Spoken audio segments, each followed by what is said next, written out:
L'entreprise Opal renvoie à l'évolution organisationnelle et humaine. Elle a été évoquée par Frédéric Laloux dans son ouvrage Reinventing Organizations. Le paradigme Opal repose sur 3 piliers: la raison d'être évolutive, la plénitude et l'autogouvernance. 4 éléments sont nécessaires pour qu'on puisse parler d'une entreprise Opal. La supervision hiérarchique des employés doit être limitée. Les organisations ont une structure organisationnelle flexible. La gestion est basée sur la confiance. Et la ressource la plus importante dans l'organisation est la connaissance. Ça fait déjà un petit bout que je souhaite m'entretenir avec une entreprise française. Et puis là, j'ai la cerise sur le sundae avec EDF, qui est Électricité de France, qui est dans un processus de transformation vers une entreprise Opal. On va voir les défis et comment ça s'est passé pour EDF dans sa transformation avec Ludovic Gusty, qui m'a accordé cette super entrevue. Alors, je vous souhaite un très bon visionnement. En fait, l'aventure elle a commencé en 2017 où tu avais une sorte de hackathon interne dans le groupe EDF. Donc, le groupe EDF, c'est 130 000 personnes. Donc, un hackathon qui s'appelait Innovation Network et qui avait réuni des dirigeants de l'entreprise, des talents, donc des personnes qui sont susceptibles de devenir dirigeants un jour, des managers, etc. Et qui ont travaillé sur différentes thématiques, dont la thématique managériale. Et il y a une équipe qui a proposé de travailler sur des modèles différents et de tester ces modèles-là sur 7 équipes test volontaires du groupe. En fait, ils sont partis d'un constat multiple. Le premier constat, c'était que nos enquêtes internes de satisfaction RH sur l'engagement, la motivation, la confiance dans l'avenir, etc., elles n'étaient pas forcément super bonnes. On avait un engagement qui était en train de diminuer, comme dans beaucoup d'entreprises en Europe et en Occident d'ailleurs. Donc une motivation en berne, un engagement en berne, des nouvelles attentes des salariés. On a quand même de plus en plus de jeunes, entre guillemets, générations qui rentrent dans le monde du travail. Et on se rend compte que ces nouvelles générations, elles aspirent à intégrer l'entreprise des pairs P-A-I-R-S et non pas du pair P-E-R-E. Voilà, il n'y a pas les mêmes attentes vis-à-vis du monde du travail que ce qu'il n'y avait auparavant. Le troisième constat, c'est aussi un monde du travail qui évolue, donc un contexte externe qui devient plus incertain, plus agile, plus rapide. Et nous, pour nous, EDF, qui étions avant un gros monopole français de l'électricité, en fait, on n'est plus autant en sécurité qu'avant, entre guillemets, et on a des concurrents qui émergent, Total, Google, Leclerc, enfin plein d'entreprises qui n'avaient rien à voir avec notre monde, qui sont en train de grappiller petit à petit des parts de marché chez nous. En gros, du coup, la conviction profonde, c'est que si on veut survivre, tout simplement, c'est une question de survie, et il faut qu'on change les choses.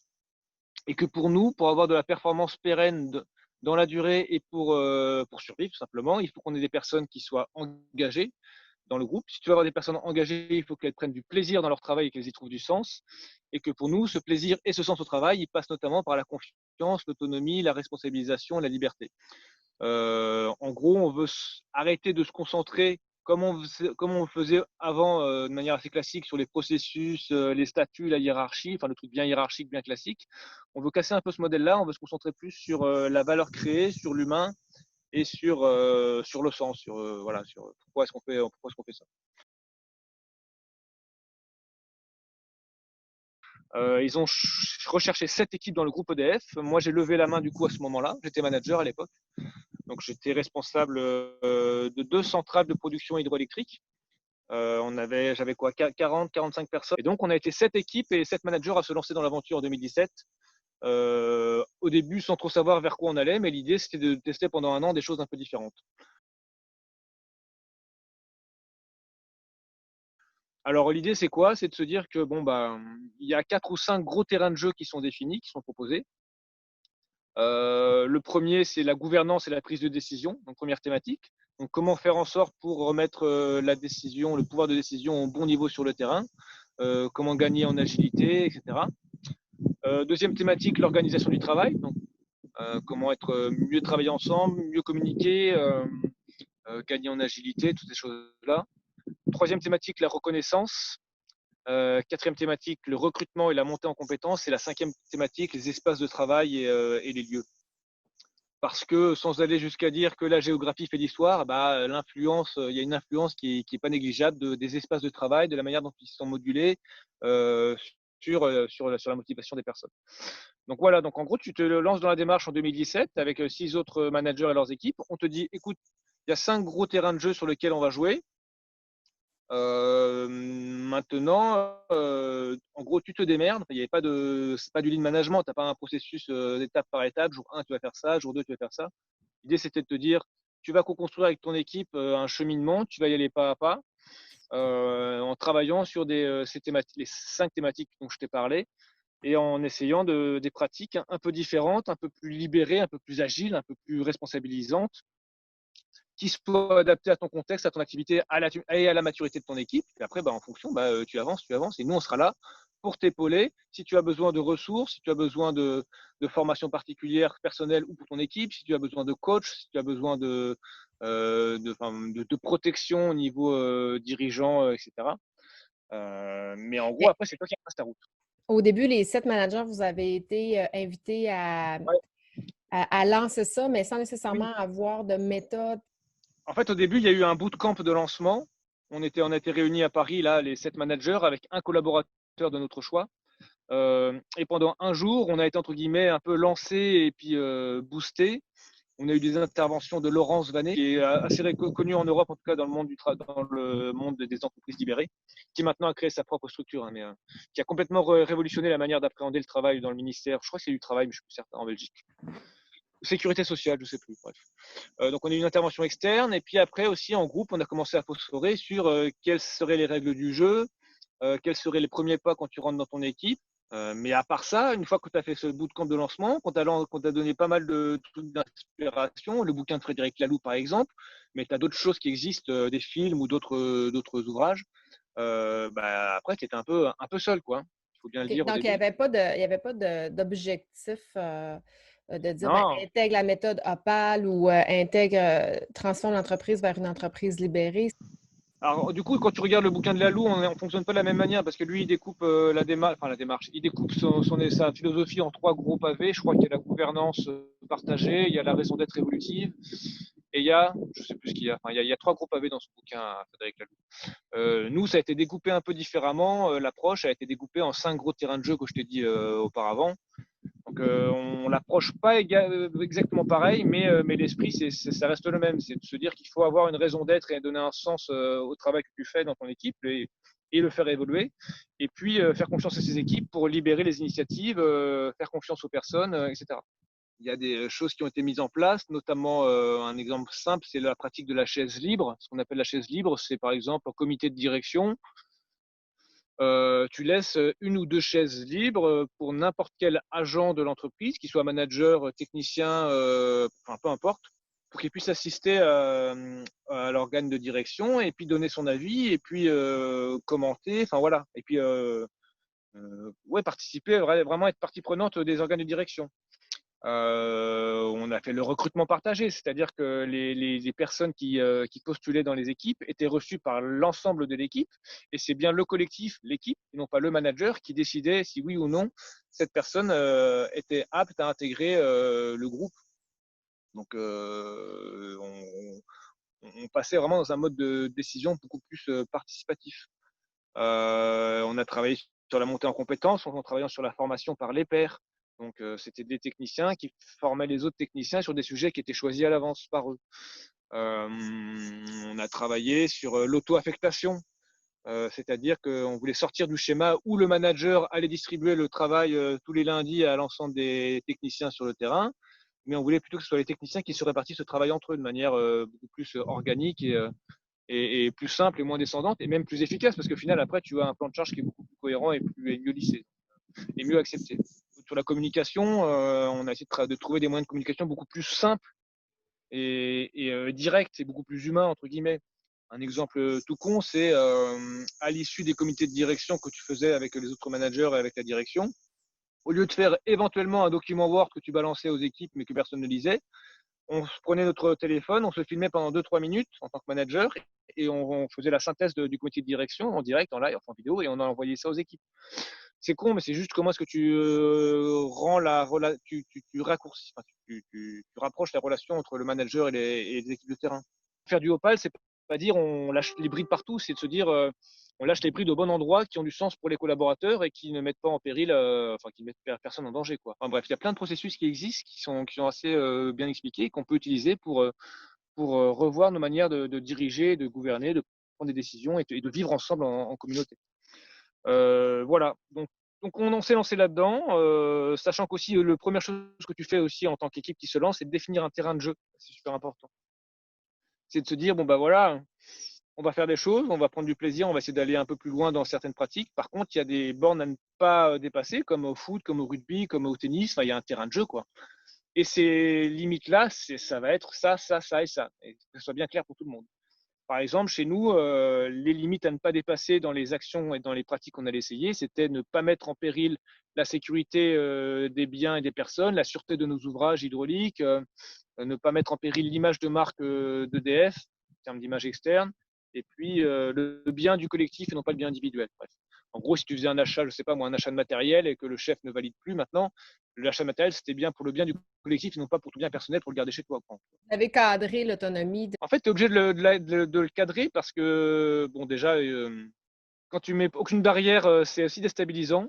Et puis, les gens ne font pas grand-chose. En fait, ça paralyse aussi un petit peu de ne pas avoir de barrière. Mais l'idée, c'est de mettre les barrières au bon endroit, quoi, hein. C'est pas de les mettre trop proches ni trop loin. Et les employés, J'avais justement, comment ils ont réagi? Comment vous leur avez expliqué que vous faisiez cet exercice-là? Est-ce que ça leur a été communiqué, les objectifs, tout ça, puis bon, les 7 managers choisis avec chacune ouais. des étapes, ou vous avez franchi et vous avez évolué à travers ça en donnant un petit peu d'informations par ici, un petit peu d'informations? Comment vous l'avez Bah, nous, on orchestré? l'a fait au début de manière assez classique. Et je pense que c'était une erreur qu'on a faite d'ailleurs, hein. Je pense que c'est partie des erreurs que j'ai faites. C'est qu'en rentrant du bootcamp, on nous avait demandé, et puis moi je pense que c'était une bonne idée à la base, c'était effectivement de faire un lancement un peu officiel avec l'ensemble de l'équipe pour dire, bon écoutez les gars, on s'inscrit dans une démarche qui s'appelle la démarche Opal, on est 7 équipes dans le groupe parce que j'y crois, enfin tu expliques tes convictions avec tes tripes, mais bon, tu rentres quand même dans un schéma assez encore descendant où tu es une démarche qui est packagée, etc.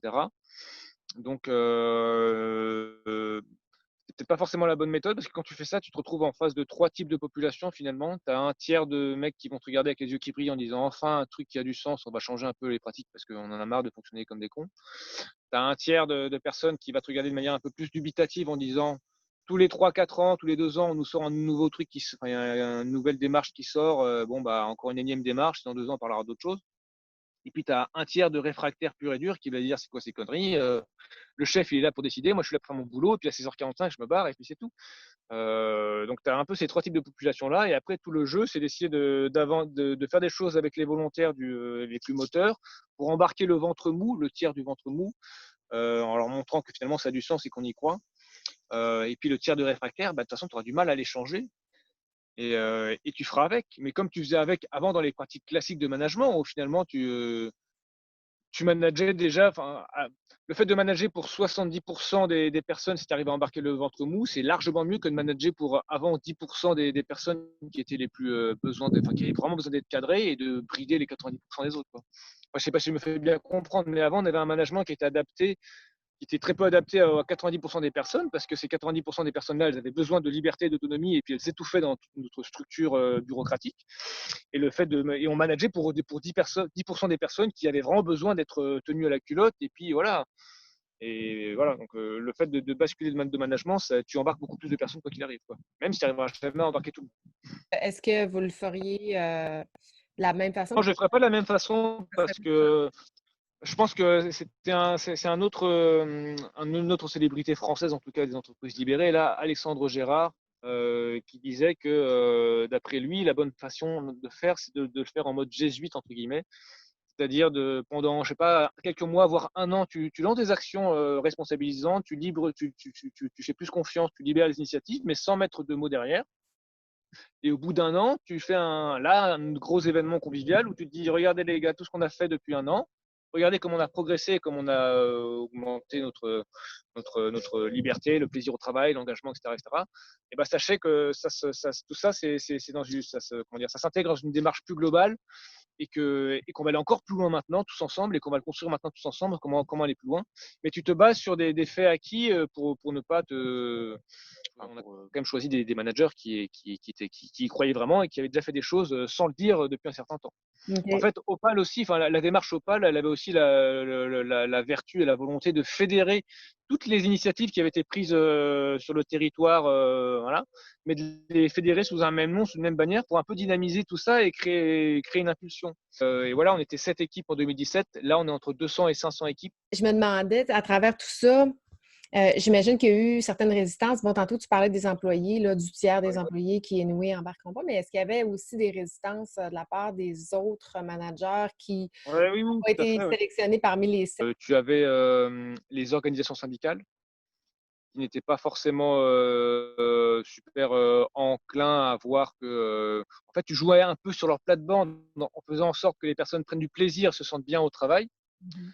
Bah, tu joues un peu sur leur fonds de commerce et du coup, c'est parfois, voilà, c'est un peu en situation délicate. Donc, il y avait elles qui n'étaient pas forcément super contentes. Tu avais les managers des autres équipes, pas forcément qui ont postulé, mais des équipes voisines, hein, qui voient un peu parfois du mauvais œil le fait qu'un manager veuille faire un peu différemment et soit un peu sous le feu des projecteurs et remettre un peu en cause le système, en gros, ouais, on va dire ça. Et puis surtout au niveau supérieur, hein, je pense que plus tu montes, plus tu as des questions d'ego qui rentrent en jeu. Et le fait que tu veuilles décentraliser le pouvoir au plus près du terrain et du coup ôter une part de responsabilité aux managers et du coup plus haut aussi aux directeurs, aux dirigeants, etc. Ça a été un peu compliqué au début. Ça a été un peu compliqué au début, surtout au tout début en 2017-2018 où on n'était que 7 équipes vraiment à être là-dedans. Donc on n'avait aucune légitimité et on n'était pas vraiment, on était un petit peu à la merci de tout le monde. Maintenant qu'on est beaucoup plus structuré, qu'on a une vraie vision, une vraie visibilité, c'est beaucoup plus simple pour nous et pour les autres managers de se lancer. Mais au début, c'était compliqué. On était un petit peu les vilains petits canards et un petit peu c'est qui ce mec, quoi. Enfin, ils sont pour qui, quoi, en gros, tu vois. Ça a toujours fonctionné comme ça. On va pas se prendre la tête maintenant à faire autrement. Mm. Donc, il y a eu pas mal de résistance, ouais. Ouais. Et il y en a encore d'ailleurs, hein. Je pense qu'il y a une vraie, je pense que les vraies résistances, elles commencent maintenant, en fait. Moi, je me rends compte. Je suis plus manager, mais du coup, j'accompagne la transformation managériale maintenant. Donc, au niveau d'EDF Hydro, donc au sein de la division hydroélectrique d'EDF, j'accompagne l'ensemble des managers à aller vers ce type de fonctionnement-là. Et on se rend compte que plus tu commences à englober de personnes et d'équipes là-dedans, plus le système il se met en résistance aussi. Et là, tu sens que enfin, les vrais opposants sont, je pense que maintenant, n'hésitent plus à se mettre en avant. Et la vraie tension, elle se crée maintenant. Là. Je pense que tu as les deux courbes qui se croisent entre la population des équipes libérées et des anciennes équipes. Tu as les deux courbes qui se croisent là, en termes de proportion. Et là, ça commence à friter un peu plus. Tu avais un Marc Alévi qui avait, je sais pas si tu connais, c'est un Français là qui avait théorisé ça un petit peu là et qui dit que c'est un moment, c'est dans les courbes de transformation, c'est un moment classique hein, dans toute transformation culturelle, historique, etc. C'est un moment où les deux forces se croisent et c'est une zone de turbulence parce que tu arrives un petit peu à une égalité de rapport de force entre les deux camps et c'est là où ça, un peu tout va se jouer quoi. La transformation elle prend du temps chez nous. Il y a d'inertie. Mais on y va quand même. Mais après 3 ans, on peut dire qu'il y a à peu près la moitié de l'organisation qui a été transformée, si je comprends bien, là. Je ne sais pas combien il y a d'équipes au sein du groupe EDF en tout, ou au sein d'EDF SA, mais je ne pense pas qu'on soit encore à la moitié. Après, théoriquement, on nous dit que quand tu fais basculer 10% la population, on arrive à un point d'équilibre, enfin, comment dire, tu dépasses le point d'équilibre et là, ça va se viraliser naturellement. En tout cas, ça a tendance à se généraliser et tu sens que là, il y a une vraie dynamique qui s'est créée et qu'on va de plus en plus loin, quoi. Ça, c'est clair. Quels seraient les indicateurs qui te permettent de dire que vous avez évolué, là? C'est quoi qu'est-ce que soit du senti ou encore peut-être que vous avez mesuré des trucs, là, mais qu'est-ce qui te permet de dire que vous avez atteint certains milestones, certains objectifs?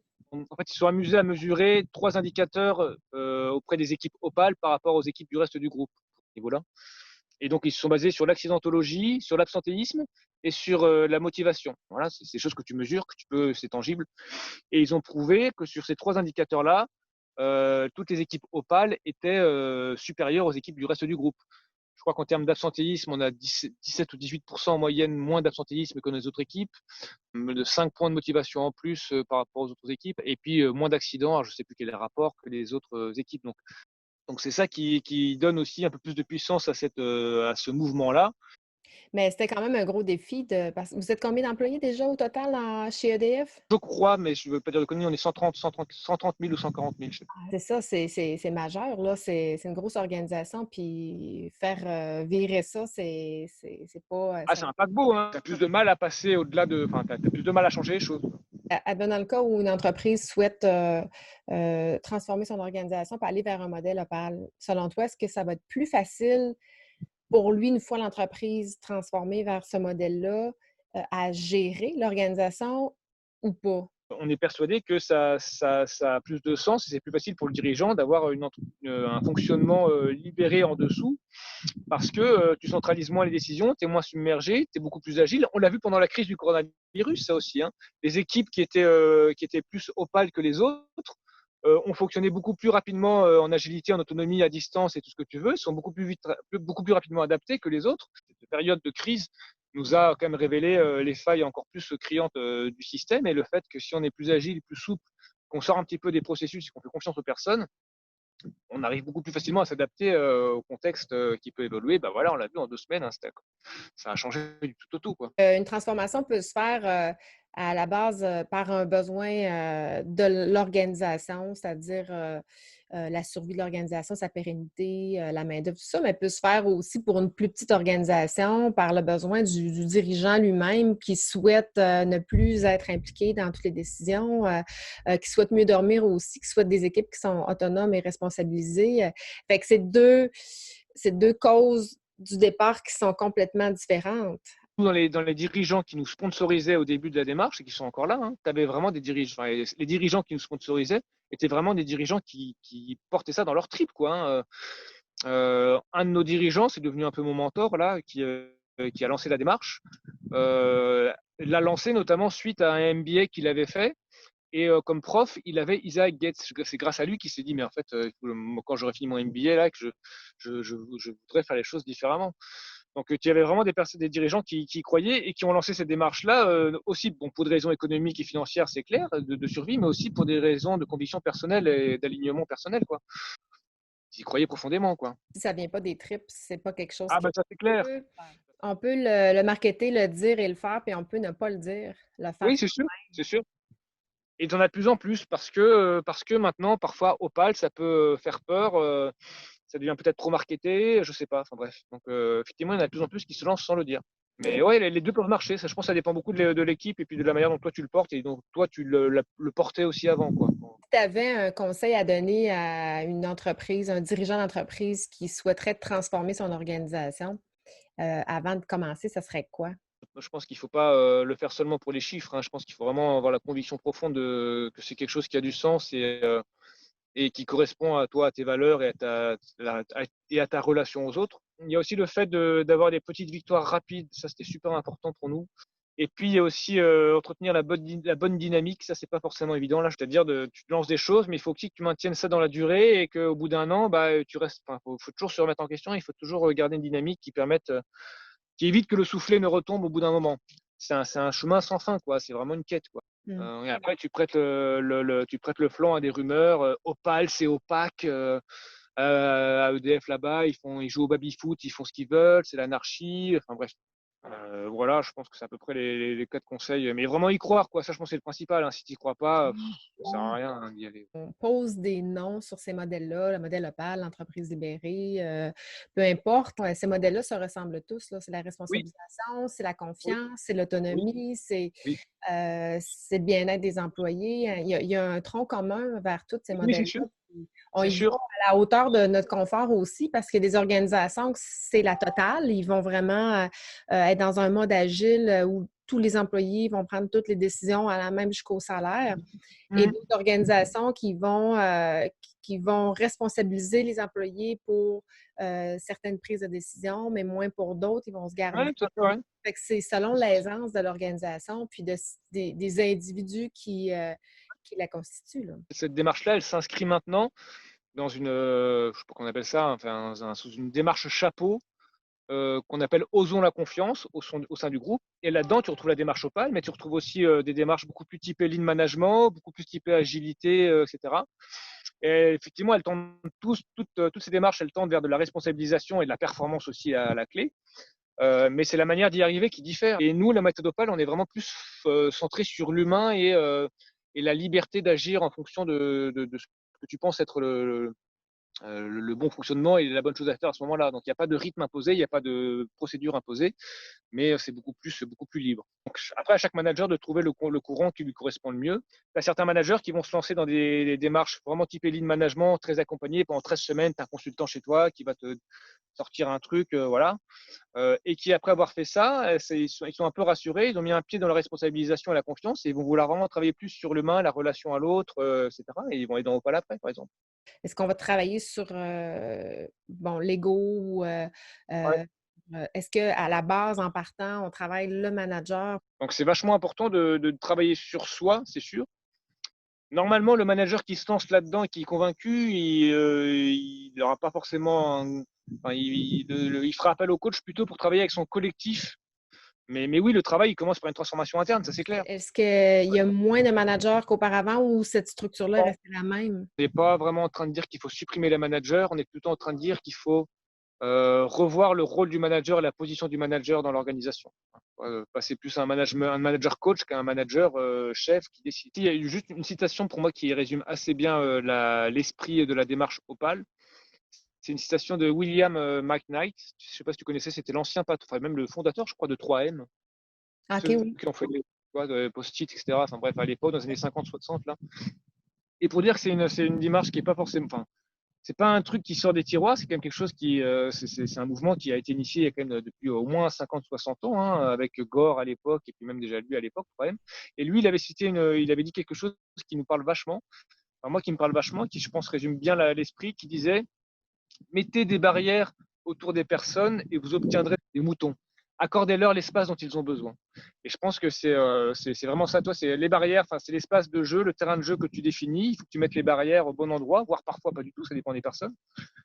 Si tu veux avoir des personnes qui prennent des initiatives, qui soient agiles, qui prennent du plaisir, si tu veux avoir de l'innovation dans ton entreprise, et bah, il faut arrêter de prendre des gens pour des moutons et puis prendre les gens pour des gamins, tout simplement. Et ça, je pense qu'il l'a bien résumé. Et ça, c'est depuis 50, 60 ans, quoi. Mmh. C'est intéressant. Moi, je dis souvent, les gens n'arrêtent pas d'être intelligents au moment où ils partent de chez eux. Les gens gèrent des maisons, des familles, des budgets. Puis quand ils arrivent au travail, ils ne sont pas moins intelligents pour autant. Ils demeurent de bons gestionnaires. Ils demeurent avec un gros bon sens, avec une capacité à prendre des décisions, même s'ils ne sont pas dans des positions de gestion. Puis souvent, on va infantiliser les ressources alors que l'intelligence collective, les gens sont remplis de bonnes idées, de créativité, de gros bon sens. Donc, j'aime bien cette citation-là. Ça résume bien ma pensée. Ludovic, ça a été vraiment un super plaisir d'échanger avec toi la dernière heure, puis de voir aussi ton beau décor 26 degrés.